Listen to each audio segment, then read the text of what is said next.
Olá, queridos irmãos, é um prazer mais uma vez apresentarmos a palavra de Deus e nesse momento para concluirmos essa semana. Eu espero que essa semana tenha sido uma bênção para você, como foi para mim. Cada mensagem que eu apresentei para vocês, Deus primeiro apresentou para mim e eu fui ricamente abençoado pela palavra de Deus. Eu espero que você tenha experimentado isso também. Hoje nós vamos concluir com um dos temas que para mim é um dos mais importantes da Bíblia. Eu espero que de maneira muito clara e poderosa o Espírito Santo mais uma vez fale ao seu coração.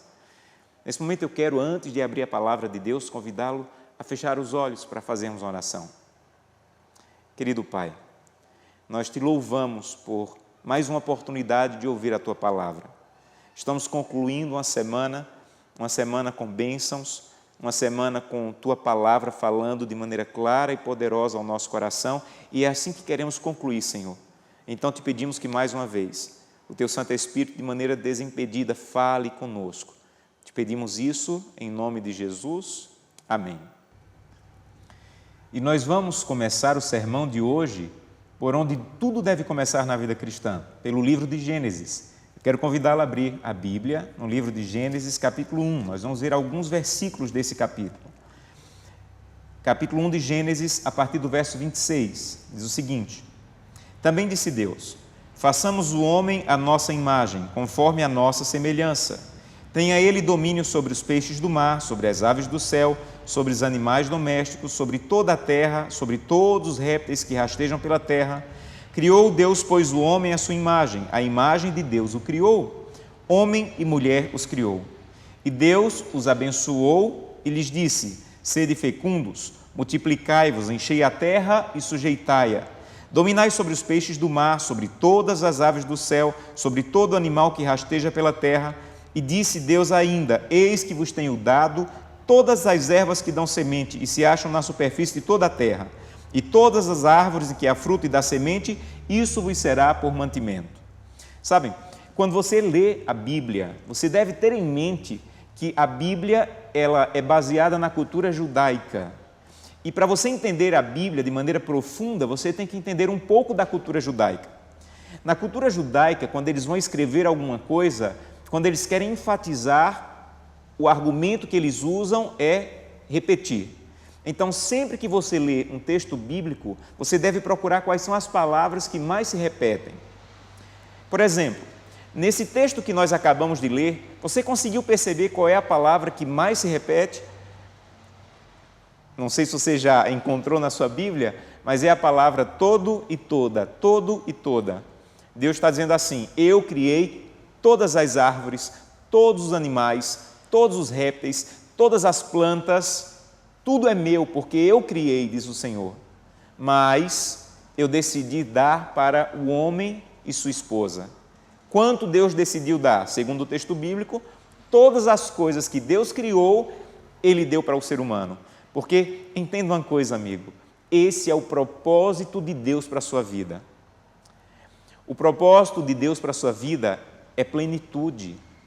Não é apenas árvores, plantas e animais. O que Deus planejou dar para o ser humano foi toda a vida, toda a paz, toda a felicidade. Esse é o plano original de Deus para a sua vida, para a vida do teu casamento e dos teus filhos. Mas você tem que se fazer uma pergunta. E a pergunta é: como é que alguém é capaz de ser dono de tudo? Porque imagina, Adão e Eva eram donos de tudo. Como é que alguém é capaz de ser dono de tudo e viver em paz? Você imagina Adão e Eva brigando antes do pecado por alguma coisa? Claro que não. Eles eram donos de tudo e viviam em paz. E como é que alguém consegue ser dono de tudo e viver em paz? Se nós temos tão pouco e causamos tanta confusão, como é que eles tinham tudo e viviam em paz? Sabem, a resposta está no primeiro verso que nós lemos, verso 26, que diz: Adão e Eva eram a imagem e semelhança de Deus. Então entenda, quando se é a imagem e semelhança de Deus, você é capaz de ser dono de tudo e viver em paz. Quando se é a imagem e semelhança de Deus, você pode ser dono do planeta inteiro e você não vai causar confusão. Mas essa é a explicação da Bíblia. A tragédia é que Satanás começou a dar outra explicação. Satanás começou a dizer: eu sei porque Adão e Eva vivem em paz. E ele começou a dizer no universo, isso está no livro História da Redenção, que ele começou a dizer que Adão e Eva eram escravos, que eles eram obrigados por Deus a fazer só o que Deus queria, que eles não tinham liberdade, que eles não poderiam escolher, que eles não eram livres, eles eram escravos da vontade de Deus. Nós sabemos que é uma mentira, mas naquele momento essa mentira que se espalhou pelo universo tinha que ser provada como mentira. E para provar que era uma mentira, que Adão e Eva realmente eram livres, aconteceu o que está no capítulo 2, verso 16. Você pode abrir. Gênesis 2:16. Era a maneira de Deus de provar que Adão e Eva eram livres, que eles poderiam escolher o que eles queriam. E o texto diz assim: o Senhor Deus lhe deu esta ordem: de toda a árvore do jardim comerás livremente, mas da árvore do jardim, que está no meio do jardim, não comerás, porque no dia em que dela comerdes, certamente morrerás. Sabem, nesse momento, eles não poderiam mais comer todas as árvores, o fruto de todas as árvores. No capítulo 1, eles poderiam usar os frutos de todas. No capítulo 2, eram todas menos uma. Era a maneira de Deus dizer: eles são livres, eles podem discordar de mim, eles podem fazer alguma coisa que eu não quero. E nesse momento que Deus não queria, era que eles tocassem no fruto daquela árvore. E parece ser uma prova aparentemente fácil, concorda? Imagina quantos milhares de árvores existiam no jardim. Eles poderiam comer de todas, menos de uma. Mas nós conhecemos a tragédia. E a tragédia está escrita no capítulo 3 de Gênesis, a partir do verso 1. Você conhece, mas para entender o que nós vamos estudar hoje, vamos reler.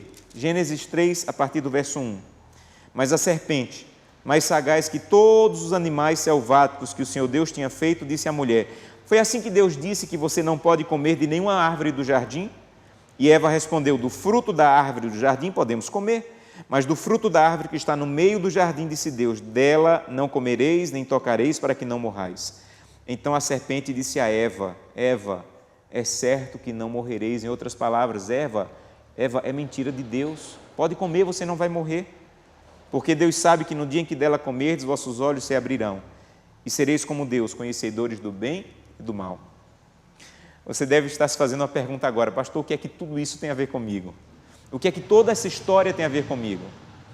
Entende uma coisa: o tempo mudou, mas o argumento que Satanás usa para destruir a nossa vida, esse permanece o mesmo. É o mesmo argumento que ele usou no jardim do Éden, é o mesmo que ele quer usar hoje na minha e na sua vida. Sabe qual é o argumento?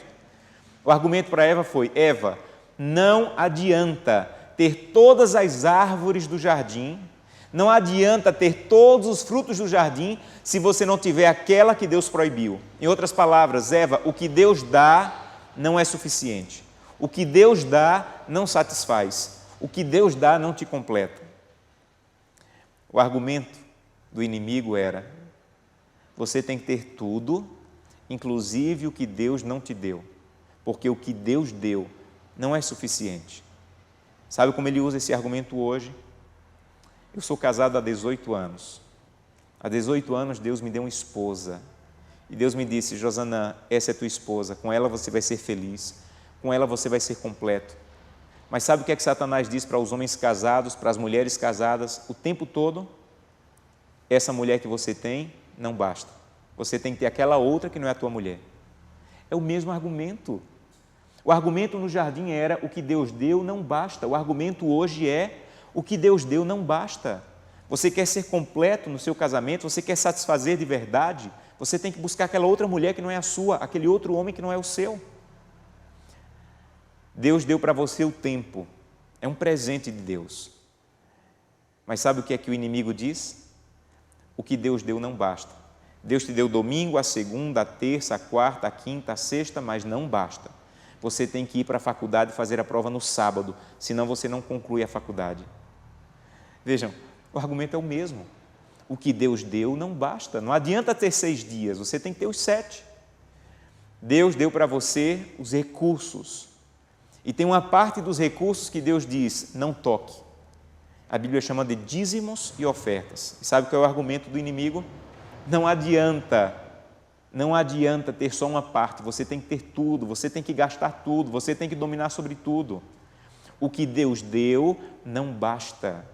Você tem que gastar tudo, dominar sobre tudo e usar tudo. É o mesmo argumento.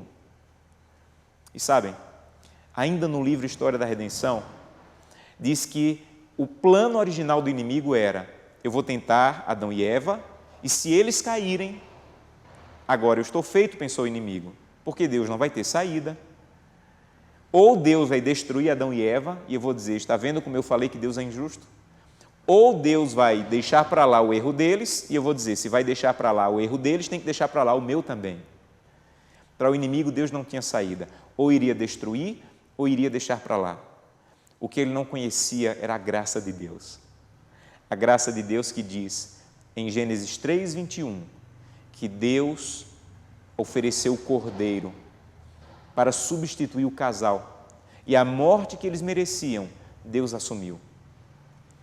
Você quer entender o plano da salvação?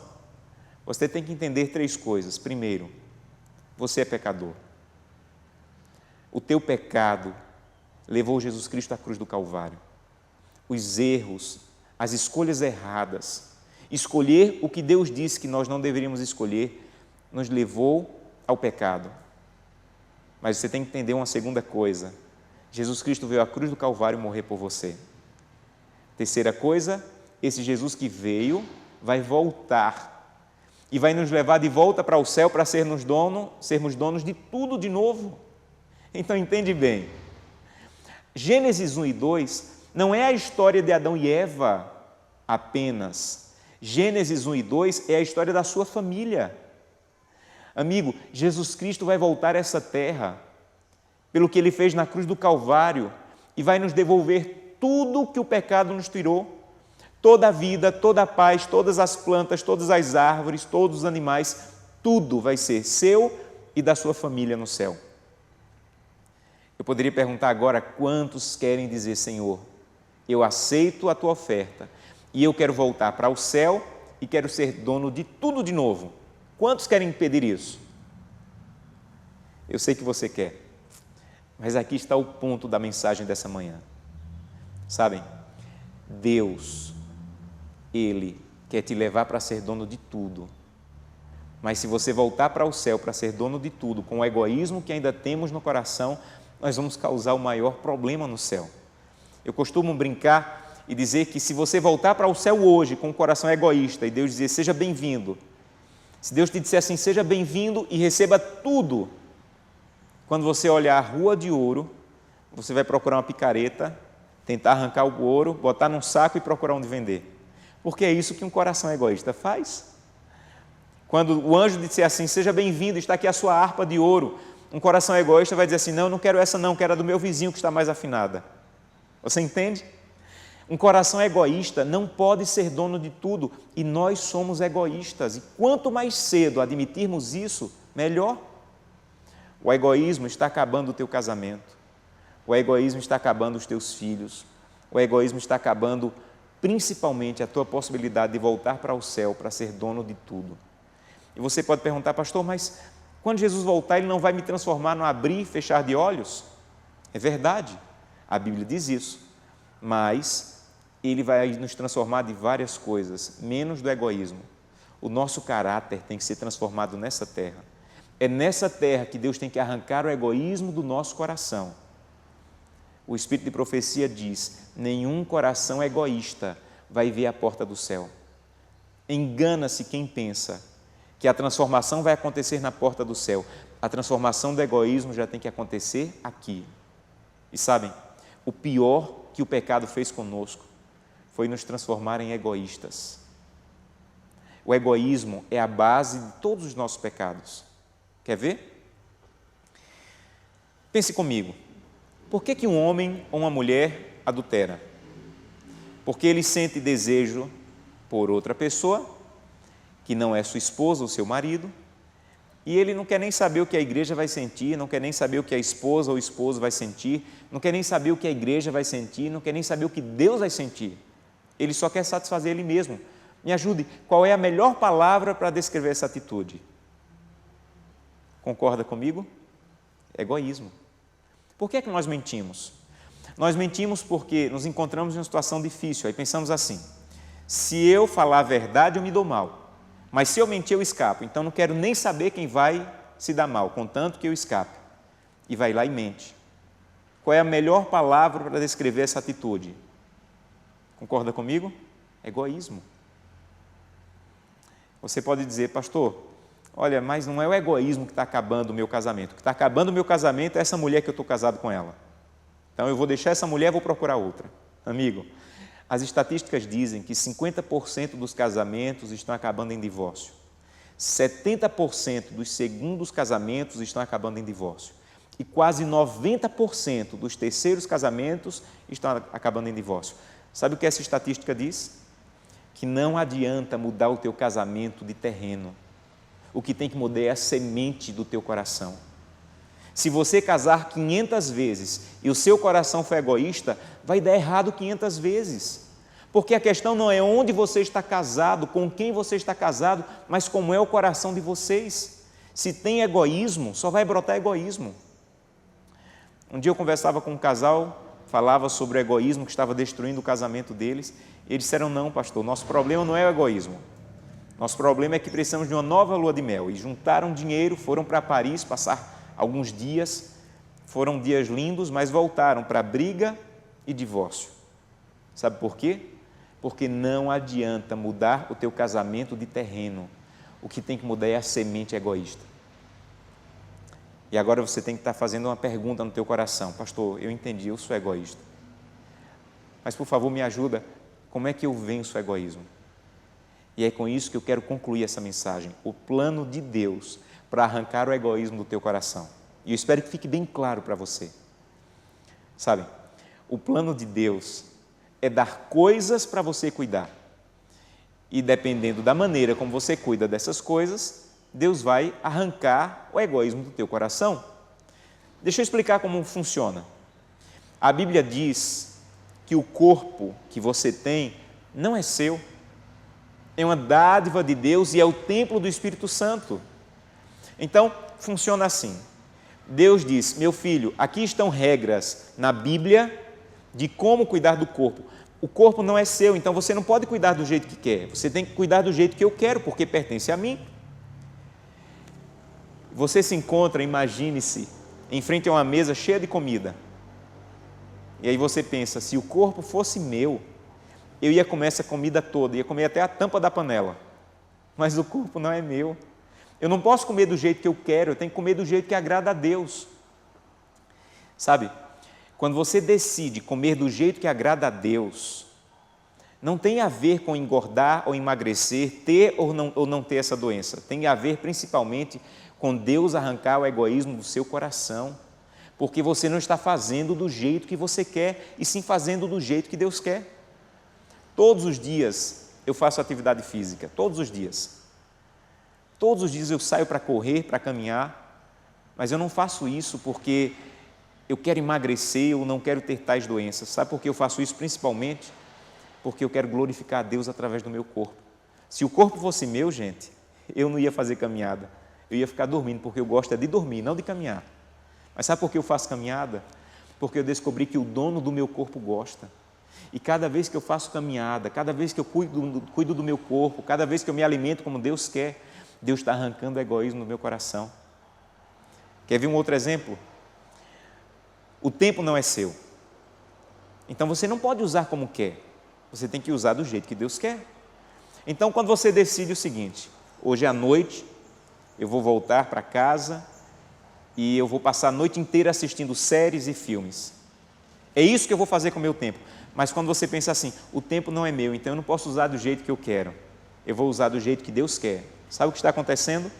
Deus está arrancando o egoísmo do seu coração.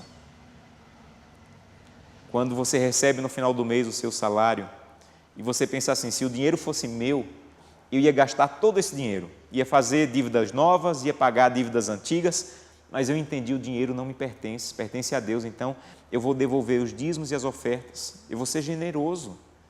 Quando você toma essa decisão, amigo, não tem nada a ver com sustentar igreja, tem a ver com o método de Deus de arrancar o egoísmo do seu coração para que você possa ser semelhante a Jesus Cristo. Sabe por quê? Porque o que está acontecendo com você é um teste, é um preparo nessa terra para saber se você é capaz de ser dono de tudo no céu. Lembra quando Jesus disse assim: foste fiel no pouco, sobre o muito te colocarei. Sabe o que significa isso? O que Jesus está querendo dizer assim é: Josanã, ouça, se você me honrar com um corpo que no máximo vai durar 80, 100 anos, se você comer como eu quero, se você dormir na hora que eu quero, se você usar o corpo da maneira que eu quero, por 80, 100 anos, isso prova que você é capaz de receber um corpo eterno. Por outro lado, Josanã, se você é incapaz de cuidar de um corpo por 80 anos, como você é capaz de receber um corpo eterno? Porque no céu, entenda, o seu corpo não vai durar 80 a 100 anos, mas eternidade e eternidade. Então, se você não é capaz de honrar a Deus com 80 anos cuidando do teu corpo, como você quer receber um corpo eterno? Sabem, eu não sei quanto dinheiro você tem. O que eu sei é que toda a sua riqueza é medíocre comparada à riqueza do céu. Se você é incapaz de devolver os dízimos e as ofertas de poucos reais, como você vai ser capaz de cuidar de uma cidade que a rua vai ser de ouro e que as paredes serão de pedras preciosas? Se você não é fiel no pouco, você não tem condições de receber o muito.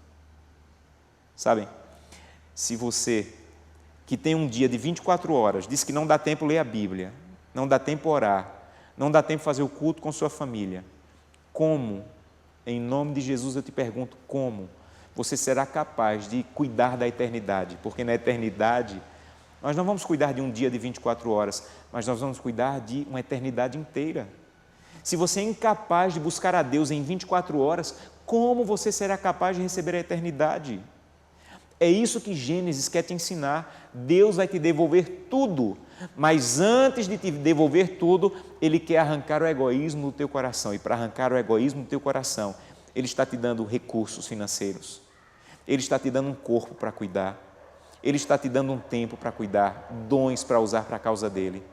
E, dependendo da maneira como você usa essas coisas, Ele vai arrancar o egoísmo do seu coração e você vai ouvir: sejam bem-vindos para possuir a eternidade, porque você foi fiel no pouco e é capaz de cuidar do muito.